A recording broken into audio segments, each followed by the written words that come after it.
friends, welcome to the Tech Listen channel. So friends, today I will talk about EIZO highly durable 12.1-inch touch panel monitor. So friend, EIZO introduces DuraVision FDX1204T, a 12.1-inch monitor with 1024x768 resolution that is built to last in industrial environment, and it is the successor model to FDX1203T, and the new model has updated input connections compared to its processor, and it is equipped with modern DisplayPort and HDMI inputs for connecting to a PC, in addition to a DSub 15-pin analog input. And friend, the monitor is available in 3 configurations: desktop, VESA mount and panel mount, and it is built for durability, capable of withstanding temperature ranging from 0 to 50 degrees. Additionally, the cabinet does not contain any ventilation holes, making it impervious to liquids and dust. And friend, it is equipped with an analog restrictive touch panel that accepts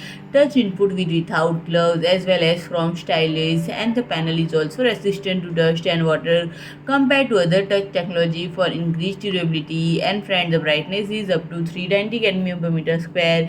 It features 180-degree image rotation for flexible positioning. So friend, if you like my video, please do like, share and comment, and don't forget to subscribe my channel and press the bell icon.